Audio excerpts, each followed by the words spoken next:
A Mortal's Journey to Immortality Episode 237.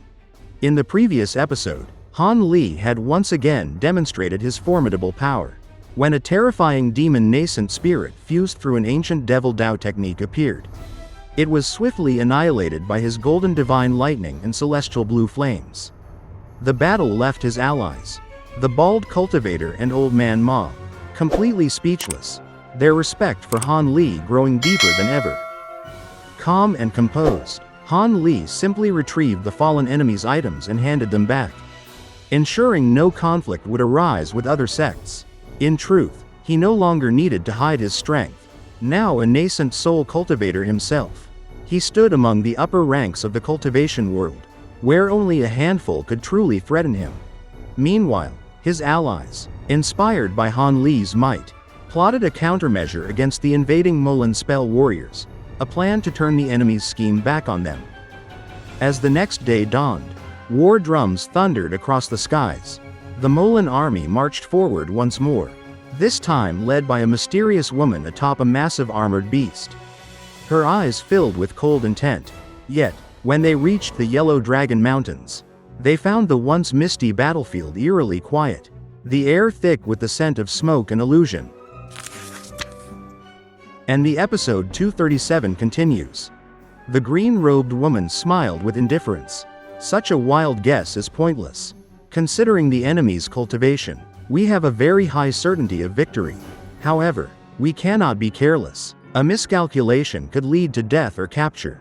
Ku Yao hesitated, his voice tinged with uncertainty. Then, Sage La means? The woman remained calm, almost detached. Regardless of whether this is a trap or not, we have come to break the formation. We must move according to our original positioning. Sacrificing a few men is acceptable if it allows us to gain knowledge of the situation. Time is our most crucial resource. We have received intelligence that reinforcements from the other powers of the Heavenly South are on the way. It will take them 2 to 3 months to arrive. Our best chance to capture Soaring Heaven City is to strike before they can unite with the Nine Nations Union. If we wait, even victory will cost us too much strength. The shriveled spell warrior nodded, reluctantly agreeing, and Ku Yao, indifferent to the lower-grade soldiers' lives, offered no objections. The green-robed woman gave a small nod, her lips moving as she transmitted a message to an unknown party.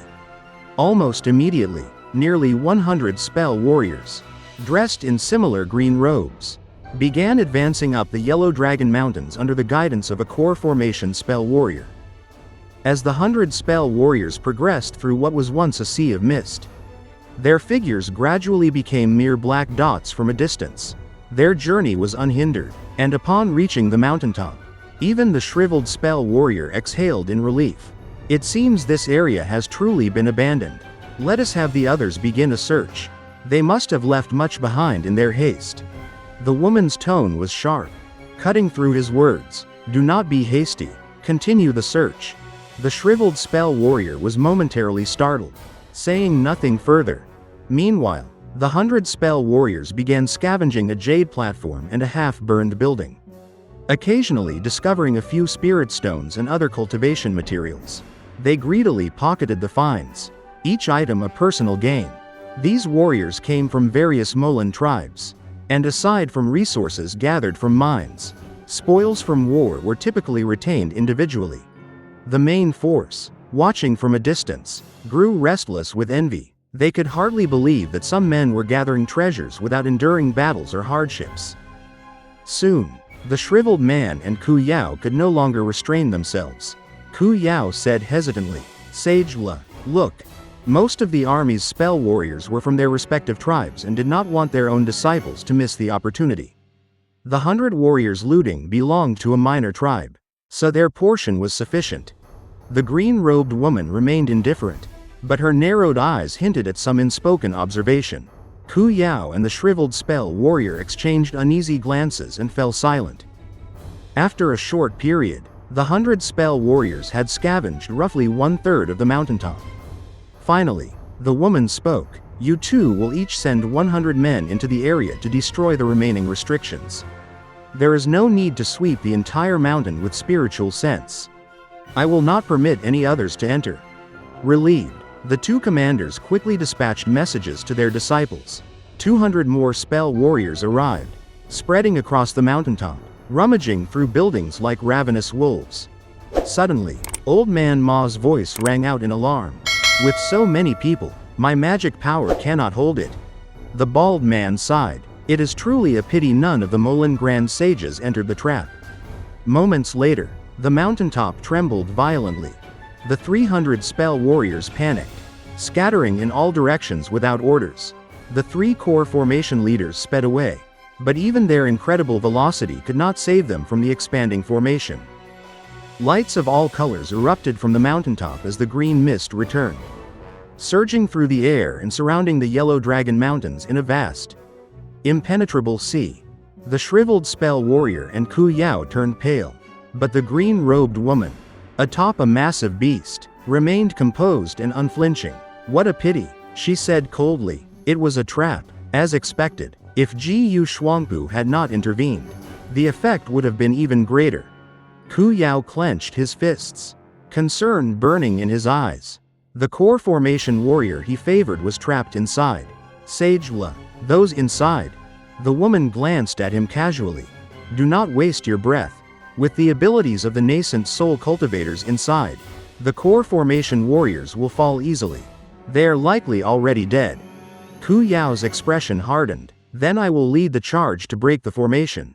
I can unleash my fire spirit's essence to destroy it in a single breath, and then incinerate any survivors. The woman raised an eyebrow. Your fire spirit's essence? Fine, but it is best reserved for a crucial moment.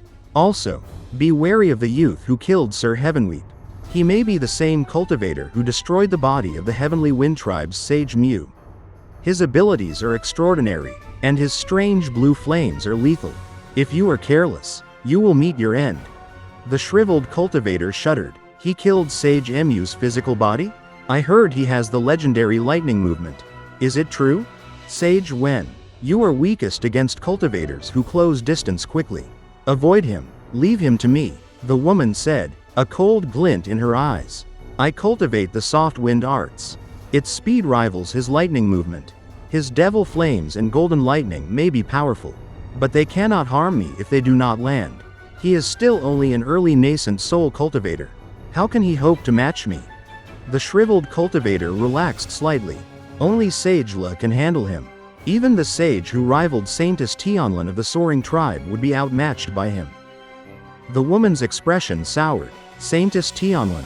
The shriveled cultivator tried to change the subject, aware of her lingering resentment, but she waved her hand and regained composure. Enough, she commanded. We must break the formation. Cease other talk and begin the assault. Yes. The shriveled cultivator and Ku Yao responded, relief evident on their faces. Meanwhile, within the dark mist, a headless core formation spell warrior's corpse lay on the ground. Nearby, a figure flickered with azure light. Han Li scanned the corpse, recalled the streak of blue light, and moved on, disappointed to find only worthless items in the warrior's storage pouch. Outside, war drums beat fiercely, sending waves of astonishing spiritual energy into the air. A low, thunderous howl shook the mist, stirring even the thick fog around them. Han Li remained calm. He surveyed the surroundings, released a scarlet fireball to turn a nearby corpse into ash, and then flew deeper into the mist, vanishing from sight.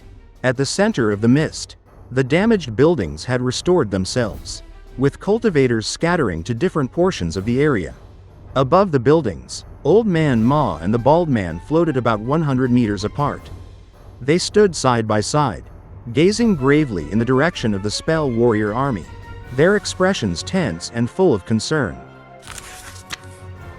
And that wraps up this episode.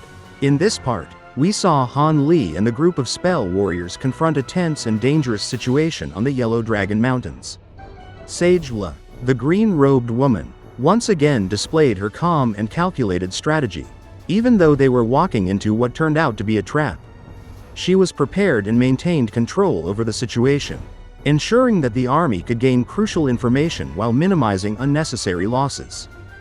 We witnessed the initial search and looting of the mountaintop, as the 100 spell warriors eagerly gathered spirit stones and other resources. unaware of the danger looming over them.